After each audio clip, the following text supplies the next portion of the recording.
നമസ്കാരം, ഫുക്രിയിലേക്ക് സ്വാഗതം. IPL അങ്ങനെ തകർക്കുകയാണ്. 3 കളികൾ കഴിഞ്ഞു.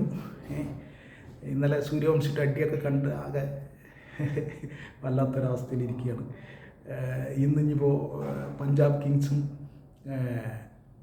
ഗുജറാത്ത് ടൈറ്റൻസും തമ്മിലാണ് ഇന്നത്തെ മത്സരം. രണ്ടും ബഡാ ടീമുകളാണ്. യഥാർത്ഥത്തിൽ IPL എല്ലാ ടീമുകളും ബഡാ ടീമുകളാണ്. നമ്മൾ ഓരോ ടീമിനെയും ഓരോ ദിവസവും മത്സരം കാണുമ്പോൾ അയ്യോ ഇവർ ഭയങ്കരന്മാരാണല്ലോ, എല്ലാവരും ഭയങ്കരന്മാരാണ്, അതിൽ യാതൊരു സംശയമില്ല. അപ്പം ഇന്നിപ്പോൾ പഞ്ചാബ് കിങ്സും ഗുജറാത്ത് ടൈറ്റൻസും തമ്മിലാണ്. പഞ്ചാബ് കിങ്സിനെ നോക്കിക്കഴിഞ്ഞാൽ ഈ IPL ഏറ്റവും പെർഫെക്റ്റ് ടീമാണ് എന്നാണ് പഞ്ചാബിനെ പറ്റി ക്രിക്കറ്റ് വിദഗ്ധർ, എക്സ്പേർട്സ് പറയുന്നത്. അവരുടെ കോമ്പിനേഷൻ, ആ കളിയുടെ ടീം കോമ്പിനേഷൻ, കോമ്പസിഷൻ, വേരിയേഷൻ, ബൗളിങ്ങിലെ വേരിയേഷൻ, ബാറ്റിങ്ങിലെ മിക്സ് ഒക്കെ കറക്റ്റാണെന്നാണ് വിദഗ്ധർ പറയുന്നത്. അത് ശരിയാണ് താനും. കാരണം ഇപ്പോൾ പഞ്ചാബിനെ സംബന്ധിച്ചിടത്തോളം ഓപ്പണിംഗ് നോക്കൂ, പ്രിയാൻ ഷാരിയും പ്രഭ്സിംഗ് സിമ്രാനും രണ്ടും ഗംഭീര അടിവീരന്മാരാണ്.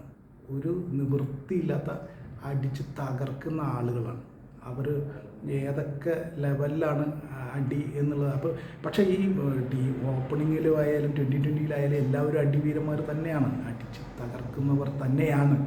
അപ്പോൾ പ്രിയാൻ ഷാരിയും പ്രഭ്സിംഗ് സിമ്രാനും അവരുടെ കൂട്ടത്തിലും കൂടി ഉള്ള ആളുകളാണ്. അവർ ഒട്ടും മോശമല്ല. ഇപ്പോൾ സൂര്യവംശിയുടെ ഒക്കെ കളി കണ്ടതാണല്ലോ നമ്മൾ, വൈഭവ് സൂര്യവംശിയുടെയൊക്കെ. അപ്പോൾ അടിയുടെ കാര്യത്തിൽ ആരും മോശക്കാരല്ല.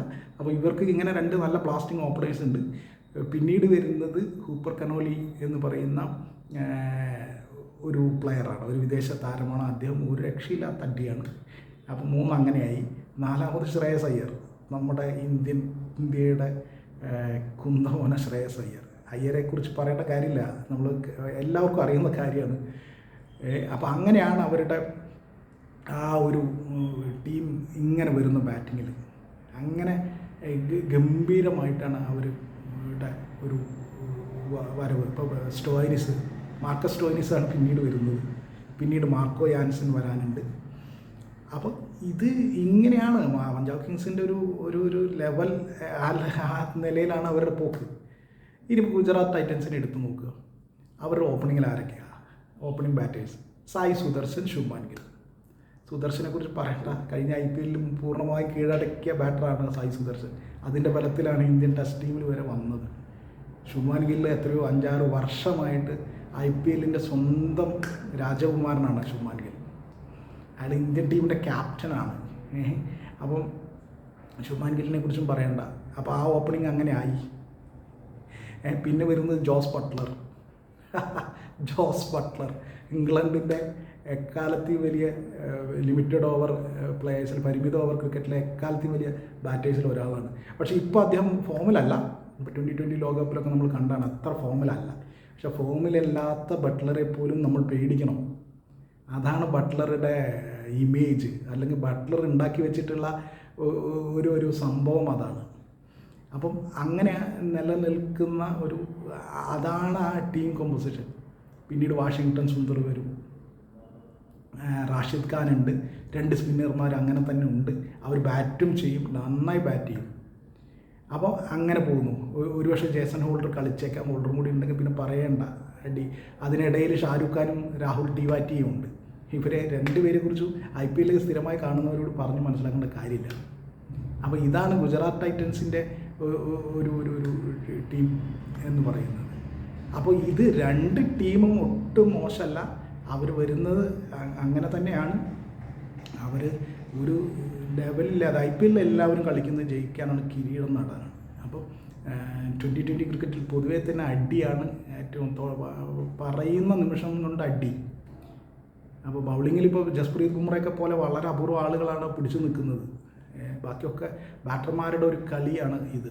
അപ്പോൾ അങ്ങനെയുള്ള ഒരു ടീം, 2 ടീമുകൾക്കിടയിൽ എന്താണ് വ്യത്യാസം എന്ന് ചോദിച്ചാൽ ടീമിൻ്റെ കോമ്പിനേഷനുകൾ, വേരിയേഷനുകൾ, ഇതിലൊക്കെ കുറച്ചും കൂടി പഞ്ചാബിന് ഒരു മുൻതൂക്കമുണ്ട്. അതാണ് നമ്മൾ എഡ്ജ് എന്ന് പറയുന്നൊരു സാധനം. അതൊരു ചെറിയ നേരിയ എഡ്ജാണ്. ആ എഡ്ജ് പഞ്ചാബിനുണ്ട് എന്നത് തന്നെയാണ് ഈ കളിയിൽ പറയാനുള്ളത്. പക്ഷേ അതൊന്നും കാര്യമില്ല കേട്ടോ. അതൊക്കെ ആ ദിവസത്തെ കളിയാണ്.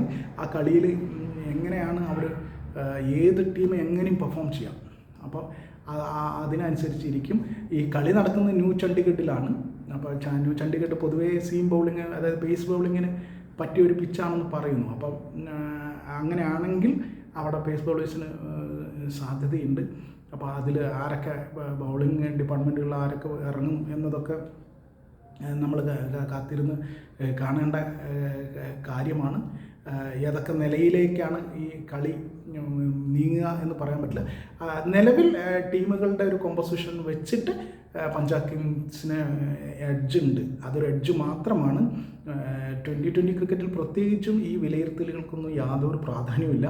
ആരും എപ്പോഴും എങ്ങനെ വേണമെങ്കിൽ ജയിക്കാവുന്ന ഒരു കളിയാണ് ഈ 2020 ക്രിക്കറ്റ്.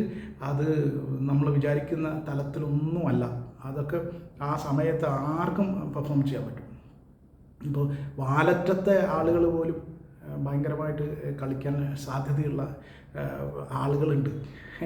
ഒരു കളി ഇപ്പോൾ മാർക്കോ യാൻസനോ അല്ലെങ്കിൽ ഹോൾഡറോ സുന്ദറോ റാഷിദ് ഖാനോ ആർക്കും വേണമെങ്കിൽ കളി 2 സിക്സർ കൊണ്ടോ 3 സിക്സർ കൊണ്ടോ മാറ്റിമറിക്കാം. അതൊക്കെ അടിക്കാൻ നല്ല പ്രാപ്തിയുള്ള ആളുകളാണ് ഇവരൊക്കെ. അപ്പോൾ അതിനെക്കുറിച്ചൊന്നും നമ്മളിപ്പോൾ ചിന്തിച്ചിട്ട് കാര്യമില്ല. എന്തായാലും നമുക്ക് കളി കാണാം. എല്ലാം ഗംഭീര കളികളാണ്.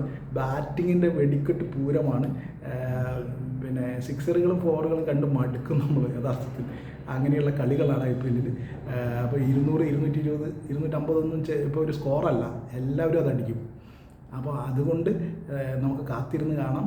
ഈ 200ഉം 220ഉം ഒക്കെ വളരെ കുറഞ്ഞ 15-16 ഓവറിലൊക്കെയാണ് ചേസ് ചെയ്യുന്നത്. ഇപ്പോൾ ഇന്നലെ ചെന്നൈ 127 അടിച്ചിട്ട് 128 അടിക്കാൻ 12 ഓവറേ വേണ്ടി വന്നുള്ളൂ രാജസ്ഥാന്. അപ്പോൾ അതാണ് അവസ്ഥ. ആ നിലയിലാണ് കാര്യങ്ങൾ. അപ്പം എന്തായാലും നമുക്ക് കാത്തിരുന്ന് കാണാം. ഗുജറാത്ത് ടൈറ്റൻസ് ആണോ, പഞ്ചാബ് കിങ്സ് ആണോ, ശുഭ്മാൻ ഗില്ലാണോ, ശ്രേയസ് അയ്യരാണോ? അപ്പോൾ ഇന്ത്യൻ ആരാധകരെ സംബന്ധിച്ചിടത്തോളം അതാണല്ലോ, ഇവർ രണ്ടുപേരാണ് ക്യാപ്റ്റന്മാർ. അപ്പോൾ ഇവരിൽ ആര് ചിരിക്കും, ആർക്കായിരിക്കും അന്തിമ ചിരി എന്നത് നമുക്ക് കാത്തിരുന്ന് കാണാം.